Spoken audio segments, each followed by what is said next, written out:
Les amis, vous avez vu l'actualité, le fameux mari dont la femme était partie faire un jogging, en fait, il y a eu un petit accident ménager. Il a tué sa femme, un accident. Il l'a conduit dans un bois, il l'a brûlé. Enfin bref, c'est un accident. Je voudrais vous parler de ceci parce que ces gens ont un trait commun.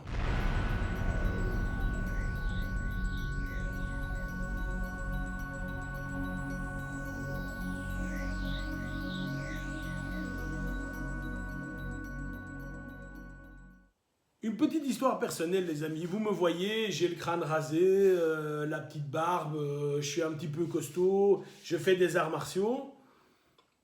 Et ma femme est avocate. Et lorsqu'on était au début ensemble, les collègues de ma femme lui posaient la question. On dit, ouais, mais ça va avec l'autre, là, le gars, l'ours, là. Oui, ouais, très bien. Enfin, elle me dit en tout cas qu'elle disait que ça allait très bien. Et à un moment, elle me raconte, elle me dit, ouais, mais il ne te frappe pas. Et bon, de vous à moi, de temps en temps, il y a la petite claque qui part sur les fesses, mais rien d'autre. Et elle me dit, mais non, il me frappe évidemment pas. Évidemment pas. Et j'ai déjà été confronté à ça, les amis. C'est-à-dire que, pas seulement avec moi, mais avec d'autres amis qui font du fight, etc., où, parce que vous êtes grand, parce que vous êtes costaud, parce que ceci, il y a une sorte d'a priori autour de vous qui est, tu userais de ta force, quoi. Tu userais de ta force. Et je regardais la vidéo du mari d'Alexia, là, le fameux Jonathan, avec deux N, pleurer, un petit gars tout gentil, il pleurait, sa femme est morte et tout, et tout, et tout. Et je me faisais la remarque suivante. Est-ce que vous avez déjà remarqué, les amis, que la majorité, pas tous, mais la majorité des gars qui tuent, la majorité des terroristes, on parle maintenant Salah Abdeslam, Jawad, est-ce que vous avez remarqué que ces gars, ils ont des têtes de cons? Est-ce que vous avez remarqué que ces gars ont des physiques, je ne vais pas dire insignifiants, mais c'est ce que je pense. Ce ne sont pas des gars costauds, ils ne sont pas grands. C'est des monsieur et madame tout le monde. Quand vous entendez un meurtre ou un truc comme ça, les voisins qui disent en général « Oh, mais c'était un gentil voisin, jamais, jamais, jamais !» On se serait douté. Vous n'entendez jamais ou très très très très rarement « Ah bah oui, le gars il faisait 140 kilos, du bodybuilding, du kickboxing, etc. On était sûr qu'il allait tuer sa femme. » Vous ne l'entendiez jamais. Alors pourquoi est-ce que j'en parle, les amis?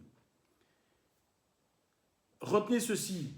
L'actualité nous montre quelque chose de vraiment, vraiment puissant pour nous qui faisons de la self-défense, pour nous qui sommes peut-être confrontés un jour à un conflit dans la rue. Ton œil va te dire, lui est dangereux. Parce qu'il est grand, parce qu'il a une sale gueule, parce que ceci, parce que cela.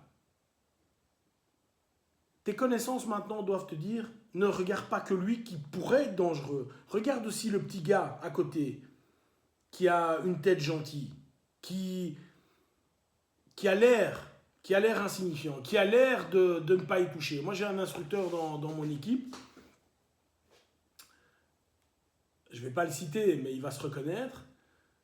Un petit blond, un gars super sympa, le gars du premier, la tête du premier de la classe. C'est un des gars les plus agressifs. C'est un des gars les plus agressifs. Ah, je vous rassure, il a tué personne, enfin pas encore. Mais c'est un des gars les plus agressifs. Donc c'est un de mes combattants les plus hargneux. Alors que quand je regarde son physique, si on devait regarder la tête des gens, on se dirait, ah ben non, lui pas. Non, lui pas. Lui à côté, il a l'air beaucoup plus méchant. Et donc les amis, une chose qui est vraiment fort, fort, fort importante en self-défense, ne vous fiez pas à la tête du gars. Ne vous fiez pas à la tête du gars. C'est pas parce que le gars, il a une sale gueule que fatalement, il va être fort, méchant, agressif, etc. Et c'est pas parce que son copain qui est à côté, qui peut-être ne dit rien et qui gentiment se déplace sur votre droite, pendant que vous parlez avec le gars qui est entre parenthèses le mauvais gars, c'est peut-être lui effectivement qui va vous prendre une bouteille et vous la casser sur la tête. Donc s'il vous plaît, lorsque l'on est dans une situation difficile, ne vous laissez pas avoir avec le marketing de l'œil. ayez confiance en personne, gardez la distance de sécurité. Si effectivement le gars a l'air d'être gentil, non, non, non, je suis en situation de danger, même si tu as une belle tête, tu t'approches pas de moi. Même si tu as une belle tête, tu t'approches pas de moi. Vous avez vu, je ne commande pas trop l'actualité, j'essaye de faire un lien avec la self-défense. Je la commande pas trop, mais quand même, je trouve que l'histoire du jogging, c'était fort avec la nana, le pauvre pleureur, etc. Mais ok. Donc s'il vous plaît, 1. Quoi qu'il arrive, je fais attention à tout le monde. 2. Je fais attention avec le gars qui m'a l'air physiquement d'être le plus dangereux, mais je fais aussi attention au petit tout gentil qui est peut-être à côté de lui. 3. Et ça j'insiste les amis, j'insiste. Je ne préjuge de personne. Je ne préjuge de personne. C'est pas parce que le gars, il a l'air gentil, peut-être que le gars, il a le diable à l'intérieur. Hein. On connaît tous des gars comme ça, des petits gars qui sont capables de se battre contre des grands et de gagner, tellement ils ont la férocité à l'intérieur d'eux-mêmes. Et ça ne se voit pas dans le visage. Donc, pour terminer, fiez-vous à votre instinct vraiment, à ce que vous ressentez au niveau des gens et pas à leur physique, pas à leur tête de premier de la classe. Et encore une fois, ne préjugeons de personne. C'est pas parce que tu es plus costaud que fatalement tu es plus méchant, etc. Ce sont des bêtises. Bye bye!